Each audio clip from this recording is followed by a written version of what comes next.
Vim para adorar-te, vim para prostrar-me, vim para dizer que és meu Deus.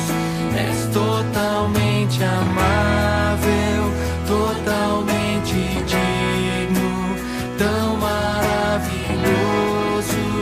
para mim.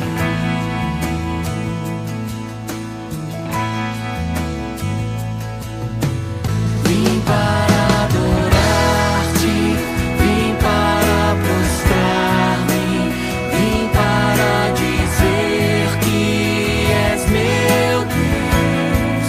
És totalmente amável, totalmente digno, tão maravilhoso para mim. Vim para adorar-te, vim para prostrar-me, vim para dizer que és meu Deus. És totalmente amável, totalmente digno, tão maravilhoso para mim.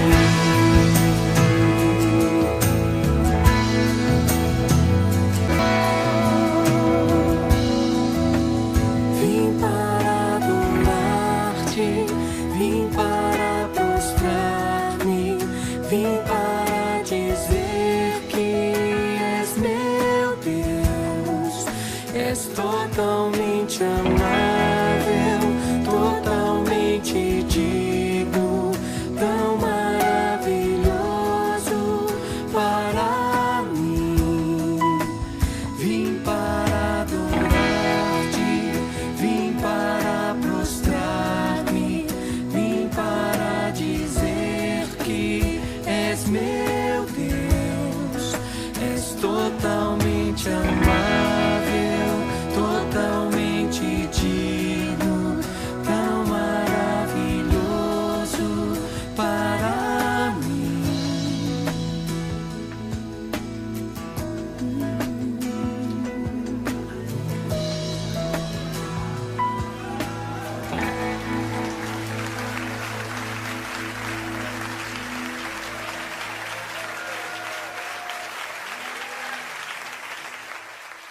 Prazer te conhecer, obrigado.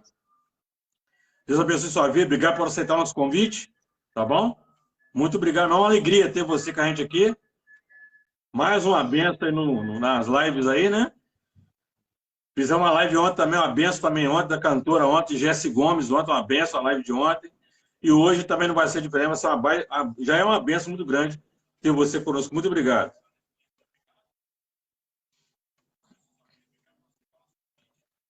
Obrigado, é um prazer estar participando, né?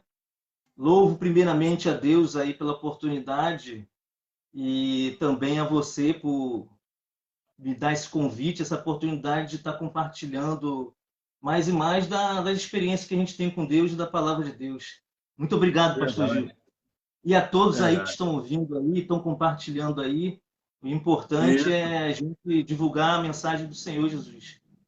Sem dúvida. É um prazer muito grande. Eu congrego em Cabo Frio, que já é em Cabo do Frio. Rio. É a Igreja Graça e Adoração, pastor Marcelo Rimbes. Que benção. E graças a Deus a igreja está firme e forte após a pandemia. Continuamos firme e forte. Não deixamos nenhum culto de realizar, mesmo com a pandemia. Deus deu a direção e assim, a gente já estava com um projeto para a internet, entrou a pandemia e se encaixou tudo perfeito. E aí, fechado, lockdown, mas foi na internet. Para a honra e glória do Senhor Jesus Cristo. Graças a Deus. E a igreja aí, tendo muita evangelização agora, depois dessa baixada de pandemia? A gente tem distribuído panfleto, temos divulgado na internet também, feito lives, com o pastor fazendo lives, né? E estamos fazendo esse trabalho de panfletagem, agora que a pandemia deu uma estabilizada e indo muito pela internet. Que benção. E vocês têm feito assim, madrugadas também? Não, não, não. Madrugada Madrugada não? não. A gente chega antes do culto, 40, 45 minutos e faz uma evangelização e depois o pastor inicia o culto. Que benção. E você, Anderson, já é convertido desde criança já, né? Desde berço? Já, já. Que benção. Você não Convertido lembra? assim, eu entrei na igreja em 1989. Olha, Convertido é mais complicado. Com certeza eu não me converti em 1989, não. Porque esse é um ah, processo, né? Não basta estar na igreja. A igreja não converte ninguém. isso. Às vezes ouvir também a palavra de Deus, às vezes o efeito não surte. É quando É. Deus tira ama e trabalha no coração do homem, aí que há a conversão. De dizer sinceramente, quando foi minha conversão, não sei. Só sei que não foi em 89, não foi em 90, não foi em 91, apesar de estar na igreja. Que benção. Você lembra do primeiro texto da Bíblia que você usou, mais ou menos? Lembra? O primeiro texto da Bíblia, foram Ou vários. alguma coisa assim, alguma palavra que você trouxe, que você lembre? Assim, eu gosto muito da palavra que está que mostra a certeza do amor de Deus. Uhum, Infelizmente, essa passagem ela é um pouco tirada do contexto, que está em uhum, Romanos 8, 31. Isso uhum. mostra a certeza do amor de Deus. Eu vou citar só o 31 para não alongar. Que diremos, pois, Não, à pode ficar à vista vontade. destas coisas? Se Deus é por nós, quem será contra nós? Então, muita Amém. gente usa esse versículo para dizer: se você está sem dinheiro, mas quer comprar o carro, um carro zero, você pode. E isso é uma maneira errada de usar o versículo. Na verdade, Verdade. aqui tem que ser interpretado desde o 30 até o 39.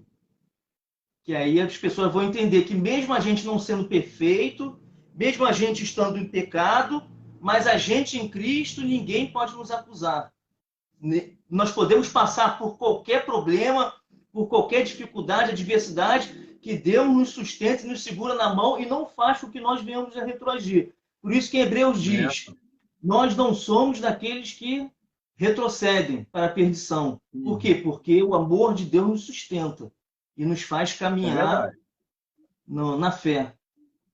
Esse versículo Ah, aqui, eu poderia citar vários, né? O exemplo de fé, a história de Davi, mas esse que mostra a garantia do amor de Deus para conosco é tremendo, né?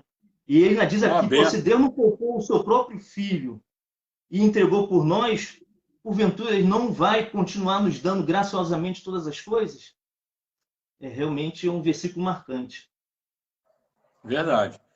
E você já teve alguma experiência de você trazer uma palavra, a pessoa foi, me identifiquei com essa palavra aí. Já aconteceu isso com você? Não, assim, a gente recebe feedbacks após o culto, assim, na igreja eu só levei a palavra umas 5 vezes, por aí 5, 6 vezes, e eu deixo sempre o pastor bem à vontade, entendeu? Não sou aquele cara. O Uhum. importante é nós estar sendo usados por Deus, seja no altar ou seja na nossa vida particular. Aquele que entrega um panfleto e fala do amor de Deus, ele é tão importante quanto aquele que está no altar. Então eu deixo o pastor à Verdade. vontade, mas eu já tive feedbacks de pessoas, inclusive até o próprio pastor falou: poxa, a tua mensagem foi de encontro com uma pessoa, foi uma resposta para a pessoa, entendeu? E a gente fica feliz. Já ouvi também testemunho depois que a mensagem foi muito boa, que a pessoa está precisando ouvir aquela mensagem. Isso edifica muito a quem está levando a mensagem, né? Amém. Aqui, alguma vez, você andando pela rua, a pessoa falou: "Ô, Anderson, ora por mim, que estou precisando de uma oração. Tem como você orar por mim?" Já aconteceu isso também? Mesmo próximas, familiares, amigos, até de outras religiões mesmo, pede por Deus lá, por parente, aí sempre tem pessoas que pedem oração sim. As pessoas no sufoco, elas recorrem a Deus, né? E principalmente aqueles que eles veem que são mais firme e vigoroso com Deus, né? Isso tem bastante, sim. Que bênção. Eu te agradeço mais uma vez por essa oportunidade, porque, acima de tudo, Ah. você depositou confiança em mim e, acima de tudo, E que é você em difícil mim para hoje, deixar para poder entrar aqui. é difícil hoje alguém confiar em alguém, né? As pessoas, mesmo quem se diz cristão, então te agradeço muito e eu sei que por trás também está a vontade de Deus. Acima de tudo está a vontade de Deus. Que Ele que coloca Claro. o querer realizar. Exatamente. E alguma vez você já pensou, vou jogar tudo pro alto, vou desistir, não quero mais nada disso. Já aconteceu alguma coisa com você assim? Sim, sim. Eu acho que na caminhada de quase todos os cristãos isso já aconteceu já. Já aconteceu, fiquei afastado, entendeu? Só que não é uma coisa que acontece do dia para a noite.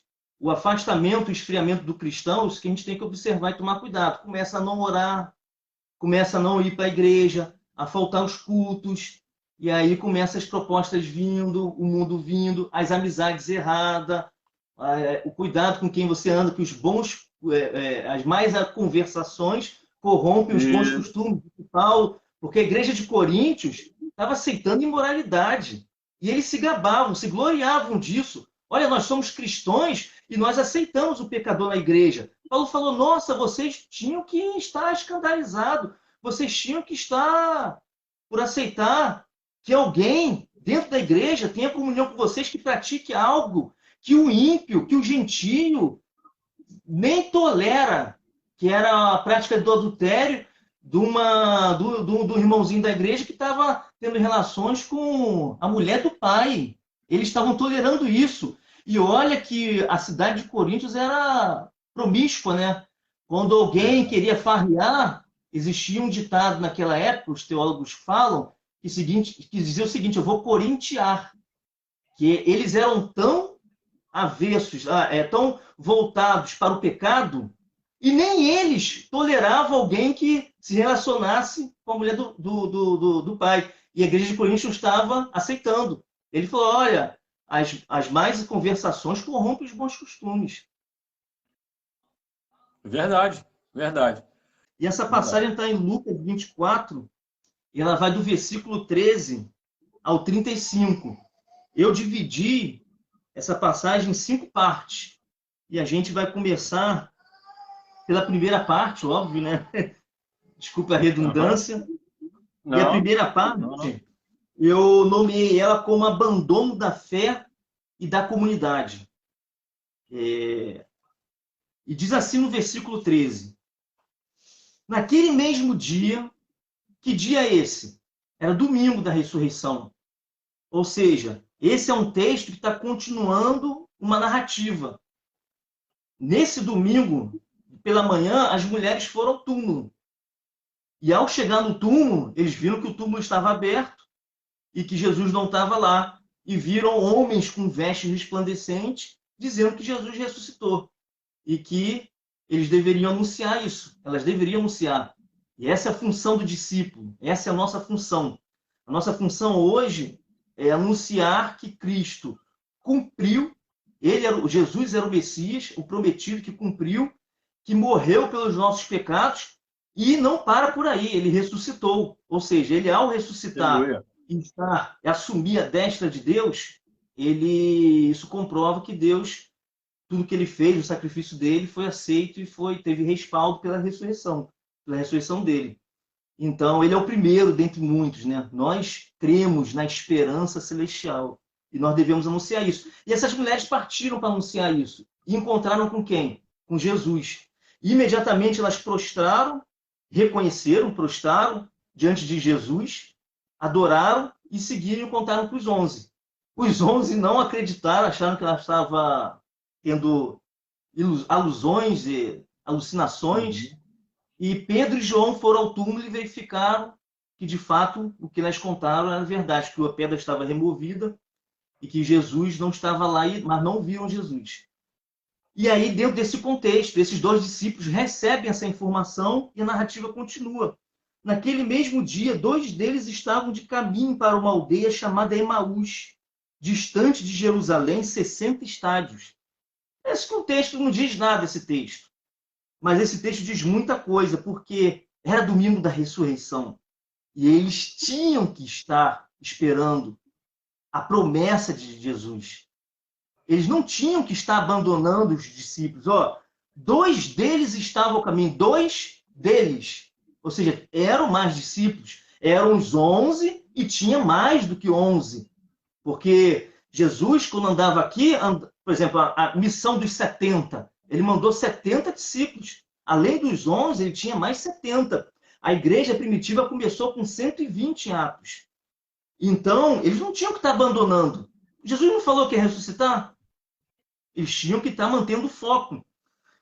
E aí, eles estavam retrocedendo na sua missão, indo para Emaús. O que me parece que eles tinham acreditado na promessa, porque eles esperaram sexta-noite, eles esperaram sábado de manhã, sábado à tarde, sábado à noite, domingo de manhã, e domingo ali por volta de 14 ou 15 horas eles estavam regressando. Ou seja, desistiram. Jesus falou que ia ressuscitar no terceiro dia. No terceiro dia já estavam desistindo, nem esperaram o entardecer ou anoitecer. Eles já estavam indo para Emaús, 11 quilômetros de distância. E tá, versículo 14. E iam conversando a respeito de todas as coisas sucedidas. Que coisas sucedidas eram essas? São coisas de ruim que aconteceu com Jesus. A sua prisão, a tortura, o deboche, a humilhação, a crucificação. Isso machucou os discípulos. Foi doloroso. Para quem andou com Jesus durante 3 anos, deve ter sido doloroso para Jesus. Mas aí você tá. Se você tem os olhos bons, iluminados pela palavra, pelas escrituras, você pode olhar para isso e falar, caramba, ele falou, ele disse que ia acontecer com ele. Jesus, em 4 momentos, falou da sua morte. Olha só, vou citar só um momento que Jesus falou da sua morte, que está em Lucas 18. Lucas 18, 31 a 33. Tomando consigo os 12, disse-lhe Jesus, eis que subimos para Jerusalém, e vai cumprir-se ali tudo quanto está escrito por intermédio dos profetas. Ou seja, o que eu vou dizer vai acontecer comigo e está testemunhado pelos profetas. Não é coisa da cabeça de apóstolo, não, isso aqui está profetizado. No tocante ao Filho do Homem, que é um título do Messias. Pois será ele entregue aos gentios. Pastor Gil, é difícil entender isso? Não é difícil. Precisa de revelação? Não precisa de revelação. Ele será entregue aos gentios, escarnecido, ultrajado, cuspido, e depois de o açoitarem, tirar-lhe-ão a vida, mas ao terceiro dia ressuscitará. Não é questão de revelação. Isso aqui está no preto e no branco. E eles estavam olhando com os olhos ruins, com os olhos maus. Eles estavam olhando com aquilo de um ponto negativo. E continua. Agora vem a segunda parte. Essa segunda parte é o relato da incredulidade. Vai do verso 15 ao verso 24. Do verso 15 ao verso 24. Aconteceu que, enquanto conversavam e discutiam, o próprio Jesus se aproximou e ia com eles. Durante aquela discussão toda negativa deles, decepção, tristeza, coração frio, Jesus chegou ali do lado deles, colado neles. Cara, isso aqui é tremendo. Na Bíblia toda. E isso lembra aquela passagem que Jesus falou.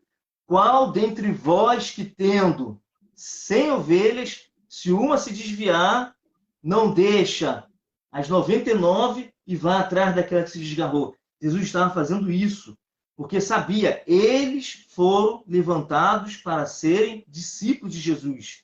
Nós fomos escolhidos para proclamar as virtudes de Cristo, para testemunhar, para sermos discípulos de Jesus a esse mundo. E Jesus não deixou que eles desviassem o caminho da missão dele. Jesus foi atrás. Foi atrás dele. Agora o versículo 16. Os seus olhos, olha o problema, porém, estavam como que impedidos de o reconhecerem. Veja, ele não está falando aqui que Jesus estava com uma aparência diferente. Pelo contrário, as mulheres, as Marias, quando voltaram do túmulo, reconheceram imediatamente Jesus. Não está dizendo aqui que estava escuro. Pelo contrário, estava de dia. Antes, por que você diz que estava de dia? Porque quando eles percorreram os 11 quilômetros, quando eles chegaram no versículo 29 que a gente vai ler, estava dizendo que estava entardecendo, estava começando a escurecer quando chegaram. Estava de dia. Então qual era o problema? Espiritual. O problema do olhar deles era espiritual. E isso, eu quero que a gente capita isso agora. Porque o problema de muita gente que gosta de ouvir a Bíblia, de estudar a Bíblia, seja católico, seja adventista, muitas das vezes o problema está nos olhos. E essa passagem me lembra de uma que está lá em Lucas 11, 33. Lucas 11, 33. Essa passagem aqui é tremenda. Ninguém, depois de acender uma candeia, a põe em lugar escondido, nem debaixo do alqueire, mas no velador, a fim de que todos os que entram vejam a luz. Ou seja, o que Jesus está falando? Que Deus, quando enviou a Jesus, ele iluminou a todos. A luz estava resplandecendo a todos. Quando falta luz na sua casa, o que você faz? Você não acende a vela e bota debaixo da mesa, ou debaixo de uma bacia. O alqueire era uma cesta de palha. Isso. Você não faz isso. Você coloca em destaque a fim de que todo lugar seja iluminado e de que todo mundo que entre seja iluminado. Exatamente. Então, exatamente, você não coloca em lugar todo, ou seja, o que Jesus está falando? A luz, ela estava a brilhar. E qual é o contexto dessa mensagem? O contexto dessa mensagem é muito importante. Se você retroagir esse capítulo 11, Jesus vinha fazendo milagres poderosíssimos. E ele pregava com uma autoridade como nunca foi vista em Israel. Ele pregava com uma... E isso, igual João fala, os milagres eram sinais. Eram como luzes apontando para que ele era o enviado de Deus. E aí ele cura uma endemoniada. Endemoniado, expulsa um demônio. A multidão fica espantada com o poder de Jesus. Né? Maravilhada, exatamente a palavra. E os fariseus falaram, não. Ele faz isso com o poder de Belzebu, o príncipe dos demônios. A maior blasfêmia da Bíblia não foi dita por um adúltero. A maior blasfêmia na Bíblia não foi dita por um cobrador de impostos. Não foi dita por um gentio. Foi dita por gente que andava com as Escrituras. A maior blasfêmia. Aí Jesus vai e repreende eles, né? Olha, não posso fazer isso com o poder do próprio diabo, expulsando o demônio que faz a obra dele. Porque senão a casa vai estar a casa vai estar dividida e o reino dele não era para estar existindo. Mas o reino dele existe. Aí eles começam a importunar a Jesus por um sinal. Dai-me-nos um sinal. Dai-me-nos um sinal. Aí Jesus falou, geração perversa. E aí tá, muitas vezes a gente acha que o perverso é apenas aquele que está usando droga. Às vezes a gente acha que o perverso é apenas aquele que está roubando. Às vezes a gente acha que o perverso é apenas aquele que está adulterando. Mas muitas das vezes o perverso é aquele que está distorcendo a palavra de Deus e está indo contra a vontade de Deus e contra a obra de Deus. Jesus falou, geração perversa, não vai ser lhe dado sinal, a não ser o sinal de Jonas. E ele falou do sinal de Jonas se referindo à ressurreição dele. Era domingo de ressurreição. E esses mesmos que chamaram a Jesus de Belzebu receberam o sinal de Jonas, pela misericórdia de Deus. Um sinal que nem o diabo pode fazer, porque o diabo não tem poder sobre a morte. Ele não tem. E aí, quando eles recebem aqueles guardas falando, olha só, nós vimos fantasmas, nós vimos uma claridade, de repente a pedra começou a ser removida e Jesus saiu andando. Eles falaram, não, vocês não vão falar isso. Toma aqui dinheiro, eu suborno vocês agora. Vocês vão mentir, vocês vão falar que vocês dormiram, caíram em sono pesado, os discípulos vieram e roubaram. O sinal de Jonas foi dado, a luz acendeu mais forte para eles e não adiantou. problema, às vezes, não é uma questão de iluminação. Porque quando Jesus esteve os 3 anos, Deus acendeu a luz e estava brilhando. Ninguém acende. É isso que esse versículo quer dizer. Ninguém, depois de acender uma candeia, põe em lugar escondido. Pelo contrário, o problema não é uma questão de iluminação, o problema é uma questão do olho espiritual. E aí diz o versículo 34, são os teus olhos a lâmpada do teu corpo. E se teus olhos forem bons, todo o teu corpo é luminoso. Mas se forem maus, o teu corpo ficará em trevas. Jesus está dizendo o seguinte, depois dele dizer que a luz está disponível, que a luz estava entre eles, ele agora vai tratar do problema da visão. Ele vai dizer que enxergar é, antes de tudo, uma questão do olhar. Enxergar é, antes de tudo, uma questão da condição do olho. Porque ele vai dizer, a lâmpada do corpo são os olhos. E o olho é o órgão que capta a verdade externa e transmite para a mente, para que nós não venhamos a tropeçar e nós não venhamos a cair no engano, seja onde for. O problema de muita gente é que são os olhos maus. E quem é cego, quem tem problema, escama na vista, não adianta você acender um refletor, porque não vai enxergar. Verdade. Esses discípulos que estavam a caminho de Emaús, eles viram milagres poderosos, mas eles não tinham os olhos totalmente abertos. Eles não estavam. Como é que pode, Anderson? Alguém que era discípulo não é de um pastor humano, que nós não somos perfeitos. Era de alguém que era perfeito. E mesmo assim, eles tinham escama nos olhos. Quanto mais nós, quanto mais você que está na sua religião, independente de religião, quanto mais você que está na sua igreja evangélica, eu frequento igreja evangélica, não estou querendo ser desigrejado, não. Pelo contrário, nós vamos chegar no final da mensagem e um dos aspectos de quem anda na luz é estar em comunhão com os irmãos. Diz lá em 1 de João. Nós vamos chegar nesse ponto. Mas você que é da igreja católica, você que é da igreja adventista, você que é de uma igreja evangélica, será que você tem escama nos olhos? Porque muitos naqueles dias vão dizer, Senhor, Senhor, em teu nome nos fizemos muitos milagres. E eles vão falar isso com sinceridade. Eles não vão achar, vou falar isso para enganar. Não, eles estão falando com sinceridade.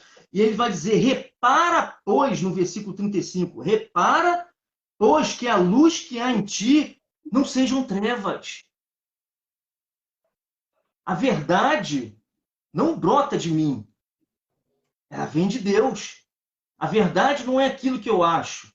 A luz não é aquilo que eu acho. Ah, eu acho que é assim. Ah, eu ouvi fulano de tal falando que a Bíblia está cheia de erro, de interpretação. Não é o que você acha. A verdadeira luz é Jesus. Se lembra como é que João começou o seu evangelho? Nele estava a vida. E a vida era a luz dos homens. Jesus, de mais à frente, vai dizer assim, a verdadeira luz veio ao mundo, a fim de iluminar a todo homem. Jesus vai dizer, eu sou a luz do mundo. Não é você. E as Escrituras testificam de Cristo. Ou seja, se o que você acha que é verdade entra em contradição com a Bíblia, se o livro apócrifo que você acha que é a luz entra em contradição com esses livros aqui que não são apócrifos, que têm autores, que têm inspiração de Deus, que são pessoas que andaram com Deus, são pessoas que viram Jesus, são pessoas que tiveram experiência tremenda com Deus, são pessoas que deram a sua vida por Deus, entra em contradição, repara, pois, que a luz que há em ti não sejam trevas. Isso é muito importante, que nós venhamos a refletir. Agora voltamos à mensagem, lá o versículo... Benção, muitas bênçãos. As pessoas estão assistindo, tem pessoas que estão entrando mais gente entrando aí. Então, uma benção. Amém, amém. Que Deus continue, pela sua misericórdia, a falar. Versículo 17. Então lhes perguntou Jesus, que é isso que vos preocupa? E de quem ides tratando à medida que caminhais? E eles pararam entristecidos. Cara, Deus, aí chega alguém que é o dono da sabedoria, que acha-se o sábio entendido e diz assim: ora, se teu Deus não é onisciente, por que ele pergunta? Sim, Deus é onisciente. Mas ele pergunta como um pai que trata de um filho. Aquele filho que às vezes falta aula, a escola te liga: teu filho faltou aula. Aí tu sabe que ele faltou a aula, aí tu chega como nele: filho, você faltou a aula? Desabafa comigo, fala a verdade. E quando a gente fala a verdade, é o nosso coração sendo tratado. Então Jesus quer tratar do coração dele, Jesus quer tratar da ferida, Jesus quer tratar da cegueira. Vários momentos Deus faz isso, Deus fez isso com Adão. Onde tu tá? É quem te fez saber que estava nu. Você comeu? Deus fez isso com Agar. Agar, serva de Sara, de onde tu vens, para onde tu vais? Aí Deus faz a promessa para ela e manda ela voltar. Não pede não, ele manda. E Jesus fez isso com os discípulos também. Eu fico preocupado com o tempo, mas eu vou passar só aqui. Não, pode ficar tranquilo, tá cedo, pode ficar tranquilo. Tá Como diz, feito. tem tudo sem usar, né? Tá bem. Valeu, obrigado. Marcos 9, 33 a 35. Os discípulos estavam à frente de Jesus discutindo para ver quem ia ser o maior no reino dos céus. Olha a cegueira, olha a cegueira. Amado, no reino dos céus não tem maior nem menor.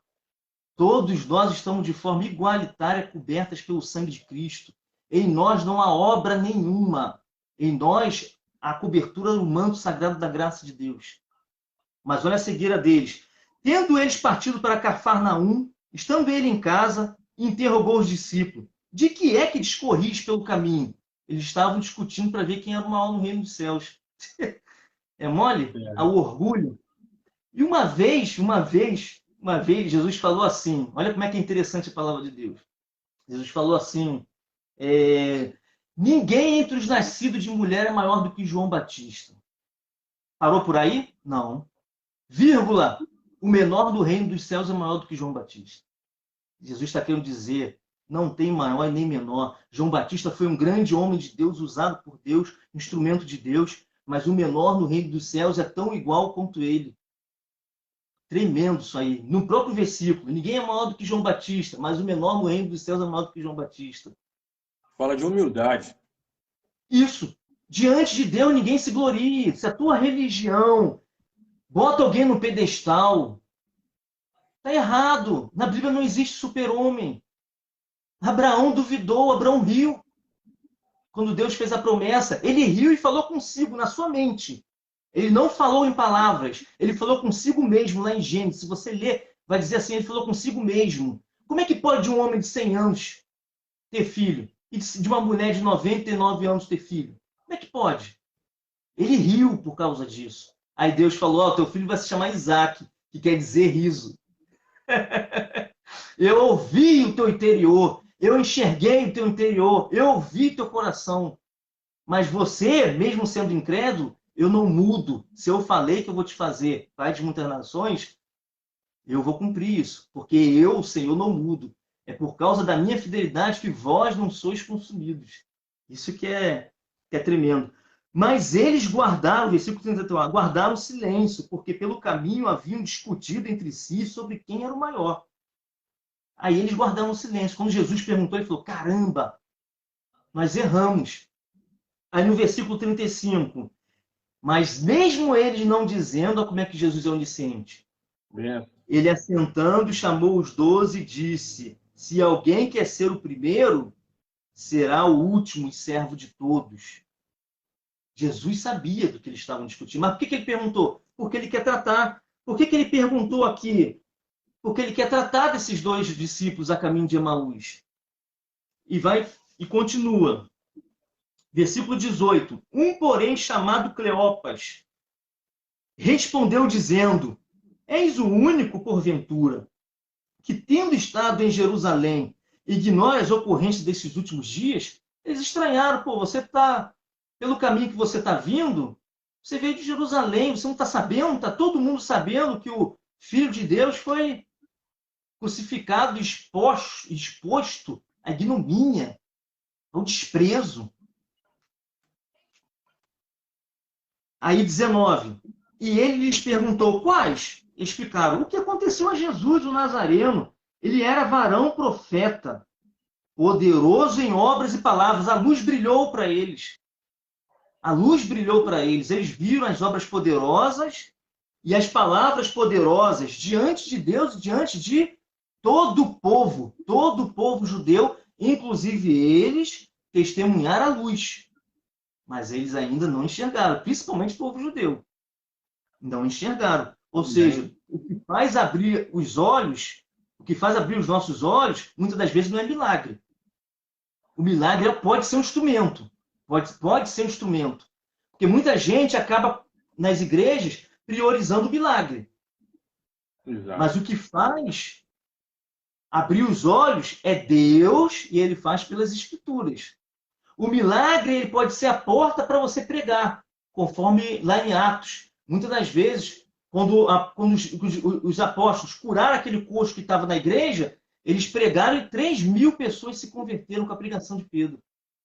Porque eles aproveitaram aquele milagre. Mas eles pregaram, eles discorreram um profeta. Olha, quem fez esse milagre não foi a gente, foi Jesus. E ele era o prometido no Antigo Testamento por causa disso. E vocês mataram. Enquanto vocês mataram, Deus ressuscitou. Vocês estão em choque contra a vontade de Deus. Vocês mataram e Deus ressuscitou. Arrependam-se. 3.000 se converteu. Mas não foi o milagre. Foi a pregação da palavra. Revelação. Exatamente. Diante do versículo 20. Agora olha o nó na cabeça deles. Ora, como é que pode alguém ser aprovado por Deus e como os principais sacerdotes e as nossas autoridades o entregaram para ser condenado à morte e crucificado? Como é que pode isso? Alguém ser aprovado por Deus, poderoso em obra, passar por tanto sacrifício? E aí eu te digo, muitas vezes o que acontece na nossa mente? Como é que pode eu, sou dizimista, vou à igreja e estou passando por que eu estou passando? Como é que pode José, que demorou 13 anos, comer o pão que o diabo amassou? Como é que pode? Mas ele não murmurou. E nós também não podemos murmurar. Como é que pode Abraão, 25 anos para esperar? Como é que pode Isaac, que Deus diz que abençoaria ele e passou fome? E teve que confiar em Deus para semear e colher. Como é que pode Davi, que demorou 15 ou 18 anos para subir o trono? Comeu, foi caçado como bicho. Sofreu a pampa. Então, muitas das vezes, é vendido, é colocado, muitas das vezes dentro das igrejas, vem para cá que Deus vai realizar os seus sonhos. Aí a pessoa, vou fazer a vontade de Deus, Deus vai me tornar rico, eu vou ter aquela mansão, eu vou ter muito dinheiro, eu vou ter o carro do ano, eu não vou passar por problema, eu vou ter saúde, aí a pessoa passa por tudo isso. Às vezes até piora. E Jó? O que dizer de Jó? Muitas das vezes nós passamos por situações para provar nossa fé. Porque se o ouro que é precioso passa pelo fogo para ser apurado e torna mais valioso, quanto mais a nossa fé, que vai ser o motivo de glória e honra quando Jesus voltar. Quanto mais não vai passar? Jesus falou, você quer me seguir? Tome a sua cruz e carregue. Eu tenho um milagre na minha vida que Deus abriu a oportunidade e me abençoou. Bênção material. Mas eu não posso botar o foco nisso. Nosso foco não é nisso. O nosso foco é nossa esperança maior celestial. O resto é consequência. Nós não podemos ter um foco nisso. Por isso que há muita gente frustrada. Eu fui para a igreja, sou cristão e estou passando por isso, vou abandonar. Então, meu filho, você não está na fé. Porque, primeiro, fé é longanimidade. Não é só fé. Longanimidade é o fruto também do Espírito Santo. Não é só fé. Versículo 20. Eu já li o 20. 21. Ora, nós esperávamos que fosse ele quem havia de redimir a Israel. Mas depois de tudo isto, e já o terceiro dia desde que tais coisas sucederam, qual é a esperança? Nós achávamos que ele ia redimir Israel. Já é o terceiro dia. Mas ele não prometeu que era o terceiro dia? Que ele ia ressuscitar? Você nem esperou e já está acusando Jesus de não ter cumprido a promessa? Igual a gente, muitas das vezes a gente não consegue esperar. Eles nunca esperaram 3. Eu já repeti que Abraão esperou 25. E Noé, que esperou quantos anos para aquela... E Deus falou uma vez com ele. Será que nós construiríamos uma arca e obedeceríamos a palavra de Deus diante de tanta zombaria? E essa palavra redimir, ela tem uma dupla interpretação. Porque ela pode estar querendo dizer redimir do pecado ou redimir de jugo. Aqui, essa palavra aqui, nesse versículo, nós esperávamos que seria ele que ia redimir o povo de Roma. Aqui está a teologia errada deles. Eles olharam para Cristo como alguém que ia libertar eles de Roma, como alguém que estabeleceu um reino político. E isso eles estavam com uma... Se lembra em Atos, quando Jesus, antes de ser assunto aos céus, os discípulos chegaram, será esse o tempo que restaure o reino a Israel? Existia uma forte expectativa de Israel que o reino, o cetro de Judá, voltasse para Judá, porque é promessa de Deus. O cetro se apartou de Judá e tinha uma forte expectativa. Eles estavam sob o domínio de Roma há 93 anos. E muitos Cristo se levantaram dizendo que ia libertar eles de Roma e foram aniquilados pelo exército romano.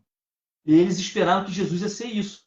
Mas Jesus veio fazer algo mais importante. Eu estou falando, o nosso foco não pode ser terreno. Nosso foco tem que ser celestial, porque o de mais importante que Jesus fez foi salvar nossa alma do inferno. Imagina você ressuscitar para o inferno, onde você vai sofrer eternamente, vai procurar a morte, não vai achar a morte. Jesus veio nos libertar disso. E hoje Israel é livre de Roma, mas não é livre da cegueira, do pecado. Qual que é o mais importante? O que eles queriam ser libertos, já foram libertos. Roma não domina mais Israel. Hoje Israel é um Estado independente. Mas e aí? Qual é o mais importante? Ou seja, ainda que as coisas nesse mundo desabem, é temporário. O que é mais importante é o celestial. E se nós retroagirmos e voltarmos atrás, é sinal que nós não estávamos na luz. E por que eles acreditaram errado? Porque realmente tem profecias. Por exemplo, eu não vou citar para não me alongar. Jeremias 23, 5, 6 diz que o Senhor vai levantar um renovo, vai governar, será rei sobre Israel, vai executar o seu juízo na terra, Israel vai habitar seguro. E isso é uma profecia, dá a entender que Israel vai ser governado por um rei, que ia ser da descendência de Davi, que o seu trono se estabelecer. Isaías 9,6, o menino nasceu, um filho não se deu, o governo está sobre os seus ombros, o seu governo vai aumentar, o seu reino não terá fim, haverá paz sobre o trono de Davi. Deus está prometendo o quê? Israel seguro, o Estado de Israel seguro. Mas aí que tá, eles fizeram um recorte. Muita gente faz recorte. Esse versículo eu quero, aquele outro não. E Isaías 52, 53, 54, que fala do Cristo, o Messias sofredor, o servo sofredor, que ia padecer pelos nossos pecados. Aí eles não, acho que deixaram de lado. Você lembra que eu te falei, esse versículo que eu citei, de Romanos 8? Quem será contra nós? O que a gente pensa? Terreno! Terreno! Eu não vou ter doença, eu não vou passar dificuldade, eu vou ter um carro zero, eu vou ter luxo, ninguém vai ser contra mim. Mas não é isso. A despeito do que você sofrer, a despeito do que você passar, a despeito de perseguição, você vai continuar no caminho de Jesus. É isso que quer dizer, porque você é mais do que vencedor. Deus te faz mais do que vencedor. Ele te conduz sempre em triunfo. Amém. É isso. É dentro desse contexto. Aí vamos voltar agora para a passagem lá dos discípulos, a caminho de Emaús, versículo 22. É verdade também que algumas mulheres das que conosco estavam nos surpreenderam, tendo ido de madrugada ao túmulo, e não achando o corpo, voltaram dizendo terem tido uma visão de anjo, os quais afirmavam que ele vive. Ou seja, eles tiveram a verdade, a luz anunciada. Tinha indício que Jesus ia cumprir a promessa. Eles tinham indício, tiveram indício. De fato, outro indício. Alguns dos nossos foram ao sepulcro e verificaram a exatidão do que disseram as mulheres. Mas, olha só a mente dele, mas não viram. Nós somos bem-aventurados porque nós não vimos nada disso, nós cremos. Nós somos tidos como loucos para o mundo. Nós somos tido pessoas do século III, pastor Gil, porque nós acreditamos numa história contada por pescadores de um enviado por Deus, que é 100% homem, 100% Deus, que morreu pelos nossos pecados, ressuscitou, e nós não vimos nada disso. Mas nós cremos. Bem-aventurados somos nós. Amém. Eles queriam ver o corpo. Por que eles queriam ver o corpo? Porque tinha uma outra notícia circulando lá. A notícia de que os discípulos levaram o corpo e sumiram com o corpo. Eles já preferiram, por falta de conhecimento, como Jesus, eu imaginei que Jesus estava angariando pessoas, cada vez mais multidão, e ele demonstrando poder, nós imaginamos que ele ia destruir Roma. Mas, pô, fraco, apanhou, foi debochado, insultado, cuspido. Solta Barrabás, porque a Barrabás faz revolta. Barrabás se revolta contra Roma. Esse aqui, meu amigo, é escândalo. Cristo crucificado era escândalo para eles, mas para nós é sabedoria de Deus. Glórias a Deus, para nós é sabedoria de Deus. Versículo 25. Agora o versículo 25 é a terceira parte, dividido em 5. Agora a terceira parte. Repreensão e conforto. Eu dei o nome disso de repreensão e conforto. Versículo 25. Então lhes disse: ó nécio, seus bobos, tardos de coração para crer tudo que os profetas disseram. Gente, isso que vocês estão escandalizados que passou comigo, isso não é coisa que fugiu do controle de Deus. Isso já estava predeterminado segundo o desígnio e a presciência de Deus. Já estava predeterminado. O Cordeiro em Apocalipse foi morto desde antes da fundação do mundo. Vocês não se atentaram para as profecias, nem para o que eu falei? Versículo 26. Porventura não convinha que o Cristo padecesse e entrasse na glória? 27. E começando por Moisés, discorrendo por todos os profetas, expunha-lhes o que a respeito constavam em toda a Escritura.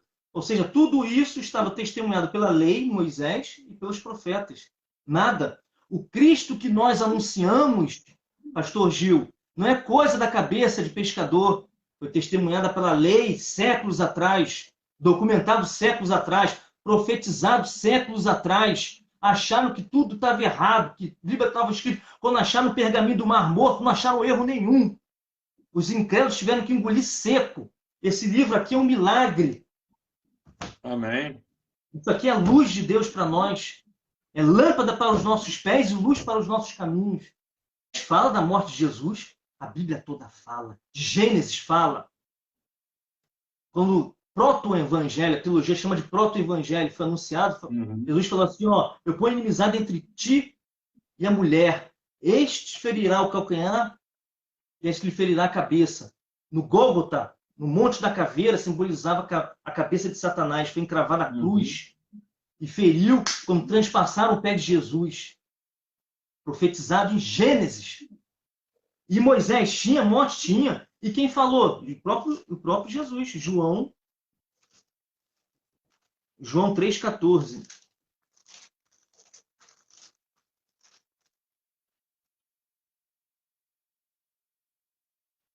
João 3,14. E do modo porque Moisés levantou a serpente no deserto, assim importa que o Filho do Homem seja levantado, para que todo que nele crê tenha vida eterna. Essa chave está numa palavra levantado. Esse levantado é o gênero de morte de cruz. Muita gente fica na dúvida se era a ascensão de Jesus ou o levantado era a morte de cruz. Mas é a morte de cruz, até por causa da comparação com a serpente. Quando o povo de Deus murmurou e estava morrendo fisicamente pelo veneno das serpentes, Moisés clamou e Deus falou, bota uma haste de madeira e uma serpente de bronze. Todo aquele que olhar vai ser curado, não vai morrer fisicamente. Quando Jesus foi levantado da terra, porque a cruz, deitava a cruz, pregava a pessoa e levantava a cruz. Nós estávamos condenados à morte eterna, a olharmos para a cruz de Cristo, o sofrimento de Cristo, e crer que ali ele estava carregando os nossos pecados, que crer que ali ele era o nosso Cordeiro Pascual, nós temos vida eterna. Ou seja, aquilo que para o homem é loucura, aquilo que para os discípulos não entrava na cabeça dele, era a sabedoria de Deus para resgatar aqueles que ele amou, desde antes da fundação do mundo. Olha a sabedoria de Deus. Aquilo que para muitos era derrota e vergonha, para Deus era vitória. Aí, João 12, 31. Olha só como é que é o gênero de morte de cruz. João 12 não deixa dúvida. João 12, 31 a 33. Chegou o momento de ser julgado este mundo, e agora o seu príncipe será expulso, que é Satanás. E eu, quando for levantado da terra, atrairei todos a mim mesmo. 33. Esse levantado da terra, 33. Isto dizia, significando de que gênero de morte estava para morrer.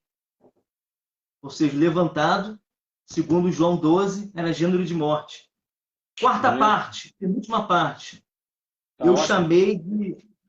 Essa penúltima parte eu chamei de ânimo da palavra de Deus. 28. Quando se aproximaram da aldeia para onde iam, fez ele menção de passar adiante. Então os discípulos chegaram na aldeia de Emaús e Jesus falou, estou indo, tchau. 29. Mas eles os constrangeram dizendo, fica conosco porque é tarde e o dia já se declina. E entrou para ficar com eles. Aqui eu faço a seguinte pergunta. Será que o coração deles... Esse versículo parece que não diz nada do coração deles, mas diz. Porque, na verdade, eles não convidaram Jesus como uma mera formalidade de educação. Entra, fica aqui conosco. Não, eles constrangeram Jesus. Eles insistiram tanto. A chave está nessa palavra, mas eles o constrangeram. E por quê? O autor está preparando o leitor para a verdade que vai vir. Mas à frente a gente vai ler. Ou seja, você pode acreditar que aqui esse constranger é coisa fora do normal. É aquele negócio que alguém falou coisas tão boas. Você estava tão triste, estava tão deprimido, estava com o coração tão frio, querendo ir embora da igreja, não querendo mais ir para a igreja. E aí alguém falou de Deus para você, caramba, realmente... Poxa, a tua palavra veio de encontro ao que eu estou passando. Fica comigo, fala mais um pouquinho. Não vai embora, não. Era isso. Ou seja, a palavra já estava fazendo efeito. É isso que eu queria falar. Agora, será que fez efeito? A palavra de Deus fez efeito agora ou vai fazer efeito quando Jesus se identificar? Aí fica essa chave aí. Versículo 30. E aconteceu que quando estavam à mesa, tomando ele o pão, abençoou, tendo partido, lhes deu. Então se lhes abriram os olhos e o reconheceram, mas ele desapareceu da presença deles. Foi a palavra de Deus que fez efeito ou foi o fato deles reconhecerem ou o fato de Jesus ter desaparecido? Foi as Escrituras. Olha só, o 32 responde. E disseram um ao outro, porventura, não nos ardia o coração quando ele pelo caminho nos falava, quando nos expunha as Escrituras? Ou seja, eles estavam caminhando de dia, com o coração em trevas, com os olhos, mas durante essa caminhada, o coração deles foi se aquecendo. Jesus acendeu a luz dentro do coração dele, tirou as escamas do coração dele, e o coração dele foi se aquecendo. E quando chegou em casa, reconheceram ele e ele desapareceu.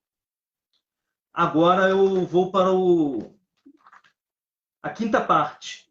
De volta à fé e à comunidade. Ou seja, se a palavra fez efeito, isso não fica só no intelectual. Tiago diz assim, rapaz, até os demônios creem que Deus é um só, mas eles temem e tremem. Ou seja, vocês que professam ter fé, vocês não botam essa fé em prática, em obras boas. Não adianta dizer que Deus é um só. Você se gaba de dizer que Deus é um só, até os demônios creem. E outros demônios até melhor, porque o conhecimento deles de Deus faz eles tremer, ter temor de Deus. Só que eles não obedecem. E vocês que ficam dizendo que creem em Deus e não agem? A fé de vocês é a fé de um hipócrita. A fé de vocês tem que agir. A fé é algo que está dentro de nós, está no oculto. A semente está no oculto. Mas se a semente está aqui, uma hora ela vai germinar, vai sair. Ou seja, isso tem que entrar no mundo real. Não pode ficar só no intelectual, nas emoções, mas tem que sair. E eles tiveram uma atitude. Versículo 33. E na mesma hora, levantando-se, voltaram para Jerusalém. Na mesma hora, já de noite, já estava anoitecendo, onde acharam reunidos os 11 e os outros com eles. Ou seja, tinham os 11 e os outros com eles. Era a comunidade. E eles encontraram os 11 e os outros com eles. Então os dois contaram o que lhes acontecera no caminho, como fora por eles reconhecido no partir do pão. Eles estavam de volta à missão. E agora a missão deles era anunciar a ressurreição. E agora nós temos que fazer a aplicação dessa palavra. Eu tenho 4 aplicações rapidinhas, não vai demorar nem 5 minutos. Nada. Fica tranquilo. Primeira aplicação, eu notei aqui. Ouvir e conferir com as escrituras é fundamental. A vida cristã é estudar e praticar. Eu sou contra quem diz, negócio é praticar. Mas como é que você vai praticar se você não tem uma teologia correta? Olha o desastre que é o mundo, às vezes, evangélico, que você vê. Às vezes, vergonha. Olha como é que é os religiosos aí. Eu estava vendo na Record agora, abriram um inquérito no internato lá de São Paulo, católico, de que teve um homicídio lá dentro, de uma menina. Que há indícios e testemunhas de tortura de crianças. Então, você tem que ter a teologia correta para ter a prática correta. O que a teologia fala ortodoxia, teologia correta, ortodoxia, teologia certa, e praxologia, agora me fugiu. Ortopraxia, a prática correta. Então você tem que ter os dois. Você tem que ouvir e conferir. Se os discípulos de Emaús, eles ouviram o depoimento das mulheres, ouviram as promessas de Jesus, ouviram o que os demais discípulos que foram ao túmulo tiveram indícios, mas eles deram ouvido a uma notícia que estava circulando lá em... acho que tem Mateus. Deixa eu ver se eu consigo achar. Tá uma benção. Obrigado, pastor. Mateus 28:15. Só o finalzinho para não demorar muito. Eles recebendo dinheiro, os guardas receberam dinheiro dos fariseus, fizeram como estavam instruídos, anunciaram que os discípulos roubaram o corpo. Mateus 28:15. Esta versão divulgou-se entre os judeus até o dia de hoje. Por isso que os discípulos de Emaús falaram, mas não acharam o corpo, mas ninguém viu. Porque eles ouviram essa notícia que espalhou, e como eles tinham uma teologia errada a respeito de Cristo, que Cristo restauraria o reino de Israel, tinha uma visão errada de Cristo, terrena. Paulo falou que se a nossa esperança em Cristo se reduz apenas às coisas desta terra, nós somos os mais infelizes de todos os homens, inclusive os ateus. Se Cristo não ressuscitou, é vã nossa fé. Está perdendo tempo. Come e beba, que nós vamos morrer. Então, é crucial ouvir e conferir. 2 explicações para nós. Tudo é no tempo de Deus. Eles acreditaram na promessa de Jesus. A despeito de tudo, me parece, eu tenho indícios, não sei se é essa a sua percepção também, porque Jesus morreu sexta tarde. Eles ficaram sexta à noite, ficaram sábado de manhã, ficaram sábado à tarde, ficaram sábado à noite, domingo de manhã, porque 11 quilômetros andando. Se eles chegaram no entardecer após 11 quilômetros, eles saíram por volta das 14 horas ou 15. Ficaram domingo de manhã. Por que não continuaram? Porque o coração obscureceu os olhos. Então, tudo é no tempo de Deus. E Hebreus 6 vai dizer uma coisa muito legal. Hebreus 6. Hebreus 6:11 vai dizer assim: desejamos, porém, que era uma igreja que estava sofrendo muito com perseguição. O autor de Hebreus chegou assim, olha, vocês perderam seus bens por servir a Cristo. Muita gente diz, vem para cá que você vai ganhar casa de luxo. Os caras lá, por terem acreditado em Jesus, estavam perdendo, estavam tendo os bens espoliados. Aí o autor de Hebreus diz, não retrocedem. Não retrocedem, porque se vocês fizerem isso, o amor de Deus não está em você. Vocês não são crentes verdadeiros, vocês não têm a fé verdadeira. Não retrocedem. Vocês não chegaram nem a sangrar ainda. Olha como é que a expressão é. Então estavam passando por muito aperto. E olha o que ele falou, olha só. Desejamos, porém, que continue cada um de vós mostrando até o fim. Continua até o fim. Está difícil, está doloroso ser fiel a Deus, porque muitas vezes fazer a vontade de Deus requer nós negarmos a nós mesmos. Paulo falou, esmurro o meu corpo e o reduzo à escravidão. Isso é cristianismo. Às vezes nós queremos fazer a nossa vontade, que vai nos dar prazer. Porque o pecado dá prazer, gente. O pecado é bom em curto momento, mas só que ao longo do tempo a gente vai sofrer. A vontade de Deus, às vezes, dói, é penoso no curto tempo, mas ao longo do tempo vale a pena. Até o fim, mantenha a mesma diligência, mostrando até o fim a mesma diligência, para a plena certeza da esperança. Tenha esperança celestial, porque o que às vezes faz a gente suportar são 3 coisas, 3 pilares: fé, amor, porque o amor faz a gente suportar as coisas, o amor tudo suporta, e a esperança celestial, saber que tudo isso aqui um dia vai acabar. Nós não somos dessa pátria, nós somos como peregrinos e forasteiros nessa terra, esperando a nossa pátria celestial. Por isso permaneça firme, ainda que os ventos sejam contrários. 3, terceira aplicação, tenha uma visão correta a respeito de Jesus e da sua obra. Muitas pessoas acham que Jesus existe unicamente para satisfazer os nossos sonhos. E não é verdade. Os nossos sonhos só vão ser realizados se for para a glória dele e de acordo com a vontade dele. Entendeu? E outra, os planos dele são melhores. Você pode traçar plano, mas a resposta certa vem dos lábios do Senhor. Coloque, entregue todo o teu caminho ao Senhor, submeta à vontade dele, ainda que esteja difícil de praticar a palavra de Deus, que no momento nós sabemos que muitas das vezes é difícil. Nós não estamos vendendo aqui, porque a Igreja Católica vendia o céu. Hoje as pessoas querem vender a terra. Vem para cá que você vai ter a terra para você. 4ª aplicação. Como é que a gente sabe que está andando na luz? Quais os indícios?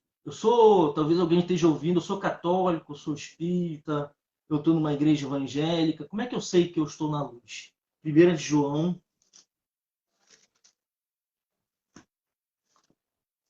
Para terminar, 1 de João. Amém.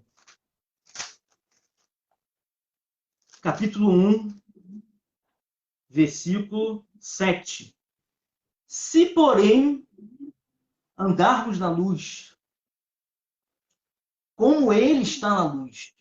Aí eu peço até perdão a Deus, ele é a luz.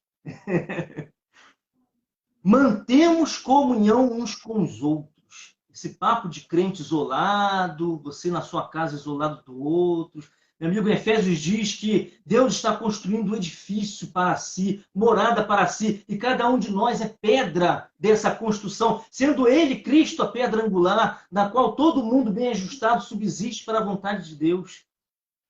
E em Hebreus vai dizer que é pecado você não praticar a comunhão, mas a ideia bíblica da comunhão não é apenas você estar junto, é você estar junto, agindo em prol do reino. A ideia de comunhão é isso. Quando Paulo olhou para os filipenses, ele diz assim, olha, vocês me ajudaram. 3 vezes na Macedônia enviou oferta, e agora que eu estou na prisão, vocês me ajudaram de novo. Eu estou vendo que vocês são cooperadores para o reino de Deus. Vocês cooperam. Essa palavra cooperar é koinonia no original. Só que não é koinonia isolado. É koinonia com preposição eis, que significa vocês fazem comunhão, um serviço. E vocês me ajudam nesse serviço, vocês estão do meu lado. Vocês batalham pela fé junto comigo. Eu desejaria até morrer, partir desse mundo para fora. Mas sabe que eu não sei, que eu sei que eu não vou morrer? Porque vocês oram também por mim. Vocês batalham por mim. E por vocês orarem por mim, eu sei que eu vou ser liberto. E será melhor assim, porque eu vou poder estar junto convosco e alimentando mais vocês, ajudando mais vocês. Em Hebreus, comunhão em Hebreus você não comunhar é pecado, mas a comunhão em Hebreus é você admoestar um ao outro. Como é que eu vou te admoestar? No amor, lógico, eu não vou gritar, não tem má educação, mas como é que eu vou admoestar alguém que não está congregando, está sozinho em casa? Então, essa falsa, principalmente os pastores exclusivamente online, que não congregam, que tem essa visão de não congregar, eles atacam isso. Mas se você anda na luz, você tem que estar junto com os irmãos, trabalhando em prol do reino. E eu duvido quem está em casa está fazendo alguma coisa em prol do reino, conforme a vontade de Deus. Duvido se está orando. Essa é a primeira, tem que comunhar. E a segunda, mantemos comunhão com os outros, primeira. E o sangue de Jesus, seu Filho, nos purifica de todo pecado. Ou seja, a nossa confiança de quem anda na luz, por que purifica de todo pecado? Eu tenho pecado? Tem. Você tem pecado? Tem. Todos nós somos pecadores. Por isso que nós, ao corrigirmos o irmão, nós devemos ter em mente que nós podemos cair no mesmo erro do que ele. Porque nós temos pecado. Nós não andamos na prática do pecado, mas nós cometemos erro. A Bíblia diz isso. Mas qual é a característica agora de quem anda na luz? Ele sabe, ele reconhece que é tão somente o sacrifício de Cristo. Não são as tuas obras que salvam. A salvação é como uma moeda. De um lado tem a fé e do outro as obras. Mas as obras não salvam. As obras são consequência de alguém que tem o Espírito Santo. Porque as obras, segundo Gálatas 5, são frutos do Espírito, não são nem nossas. Eu só produzo o fruto do Espírito, eu só conheço a Deus porque Ele tirou as minhas escamas dos meus olhos. E eu, ao conhecer a Deus, Ele enviar o seu Espírito a mim, eu passo a frutificar para o reino de Deus. E eu sei que se eu sou salvo, é tão somente pelo sangue de Cristo. Ninguém vai chegar diante da glória dele se gloriando. Ninguém vai se gloriar diante dele. Ah, eu estou aqui porque a glória é toda dele. Ah, se o irmãozinho anda em pecado constantemente, vede que a luz que há em ti não sejam trevas. Porque se você anda no pecado, a obra é o lado oposto da fé. Não estou vendendo licença para pecar. Se dissermos que não temos pecado nenhum, nós mesmos nos enganamos e a verdade não está em nós. Então nós somos pecadores, mas a nossa confiança está... Olha o que diz no 7, vamos voltar ao 7. O sangue de Jesus, o seu Filho, nos purifica de todo pecado. Nossa confiança está o quê? No sangue, na obra de Cristo. Nós não tocamos no sangue de Cristo nem na obra de Cristo. Nós congregamos, não tocamos na obra de Cristo. E agora, Anderson, se eu pequei, versículo 9, se confessarmos os nossos pecados, confessar não é você ir, com todo respeito à religião católica ou até evangélica, que faça isso, com todo respeito. Não é você ir para alguém, para um ser humano falho, e dizer que você pecou. Confessar é do termo homologuel do grego, que significa reconhecer. Há pessoas difíceis de se lidar. Por que as pessoas difíceis de se lidar? Porque elas não reconhecem os seus erros. Você fala, você precisa melhorar nisso. Você precisa melhorar naquilo. E a pessoa se rebela. Por quê? Porque ela não confessa. Nós somos salvos. Aquele que começou a boa obra em nós, há de completar. Nós temos que nos esforçar na nossa santificação. É um progresso. A vereda do justo é como a luz da aurora, é como os primeiros raiar do dia. Mas ela tem que evoluir até chegar a ser dia perfeito. Ou seja, você está o tempo todo confessando pecado. E essa obra do Espírito Santo de santificação em nós termina quando? Quando a gente morrer. Mas o crente ele tem que, a cada dia, de glória em glória, ser transformado à própria imagem de Cristo. Crente que não melhora, que não confessa os pecados, que continua nos mesmos pecados, não anda na luz. Esses são os 3 pontos. Reflita, ore a Deus. O que nós temos que fazer? Eu escrevi aqui uma frase, para resumir a mensagem. Só se conhece a Cristo pelas Escrituras. Quem está nele está na luz. Sabe que é pecador, mas confia no seu sacrifício. Tem comunhão com os irmãos, batalha pela fé e pelo reino em conjunto com os irmãos, e é alguém que está sendo transformado de glória em glória, sendo uma pessoa melhor. Então, se você anda na luz, tem que ter essas características. E eu me despeço dos irmãos, espero que... Me desculpe o tempo, acho que eu perdi até a noção. Está ótimo. Que bênção. Obrigado, Anderson. Pai amado, Deus bendito, Senhor Jesus, eu te peço, meu Pai, assim como o semeador que sai a semear a semente, meu Deus, nós te pedimos, meu Pai, que honra aí o canal do irmão, honra o esforço do irmão, que o Senhor possa ser um instrumento desse projeto dele, que o Senhor também possa usar essa mensagem, meu Deus, para alcançar, meu Deus, aquilo que o Senhor quer alcançar conforme o seu plano, a sua determinação, meu Deus, que o Senhor possa quebrantar o coração, que o Senhor possa tirar as escamas, meu Deus, que essa mensagem possa ser uma reflexão para aqueles que estão em dúvida, meu Pai, e que o Senhor possa animar aqueles que estão tristes, aqueles que estão abatidos na fé, que essa mensagem possa reanimar, meu Deus, porque o Senhor é digno de ser servido, meu Pai. O Senhor é Deus. Não há outro caminho, meu Pai. O Verdade. caminho é o Senhor, meu Deus.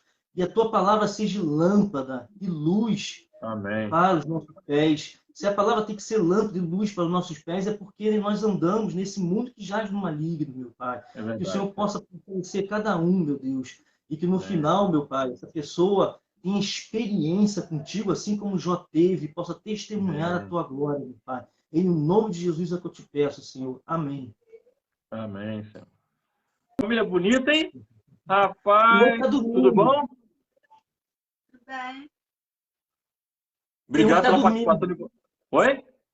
Tem um que tá dormindo. Ah, tranquilo, mesmo não. Tá ótimo. Ih, que tudo sorridente, é? Tudo bom? É. Dá beijo, dá Bateu a beijo. foto aqui, bater a E- foto. Aí, ó. Bater a foto aí. Foto linda. Aqui, vou aproveitar, vou orar por vocês então aqui, aproveitar a chance. Vamos orar juntos aqui. Clamamos a Ti, Senhor, pelo poder que há no sangue de Jesus, colocando aqui a vida dessa família na Sua presença, colocando, Senhor, a vida, Senhor, do Anderson, a vida, Senhor, também, Senhor, abençoa também a vida da Priscila, abençoa também, Senhor, a vida também do seu filho que está aqui no colo, o outro que está dormindo, que o Senhor possa continuar abençoando a vida dessa família, Senhor. Que o Senhor venha continuar abençoando o lar deles, o relacionamento deles, o casamento deles. Que o Senhor continue fortalecendo a vida familiar, Pai. Abençoe também o trabalho do seu filho na igreja, abençoe o pastor deles, abençoe os membros da sua igreja, Senhor. Abençoe todo o pessoal de Cabo Frio, todo o pessoal de Arraial do Cabo, todas essas localidades, Pai. Abençoe todos os irmãos dessa igreja. Que o Senhor venha abençoar o seu filho Anderson, Pai. Dá livramento para ele, dá sustento, dá livramento. Que o Senhor venha continuar abençoando a vida dele na sua presença. É o clamor que fazemos, agradecemos por tudo, em nome do teu filho amado, Jesus. Amém. Amém? Mais uma vez, muito obrigado. Deus abençoe vocês. Anderson, obrigado, Anderson. Deus abençoe sua vida, Eu que viu? agradeço. Obrigado, pastor Gil. Eu que agradeço. Foi uma bênção ter participado. Tá ok? Muito obrigado mesmo e um abraço a Nosso todos os abraço irmãos. meu da sua esposa para vocês aí também, tá bom? Deus abençoe. Abençoe a Priscila. Abençoe seu filhinho que está aí. Abençoe seu filho que está dormindo também. O nosso abraço no seu pastor também. Fala, ó, o Gil mandou um abraço para o pastor, para o seu pastor, para os irmãos da sua igreja aí também, tá bom? Obrigado, tá? Deus abençoe. Obrigado. Obrigado, Deus Ana. Obrigado, abençoe. Priscila. Obrigado às crianças aí. Muito obrigado pelo carinho, viu? Abraço no seu pastor, abraço ao pessoal de Arraial do Cabo, abraço ao pessoal do Cabo Frio. Muito obrigado.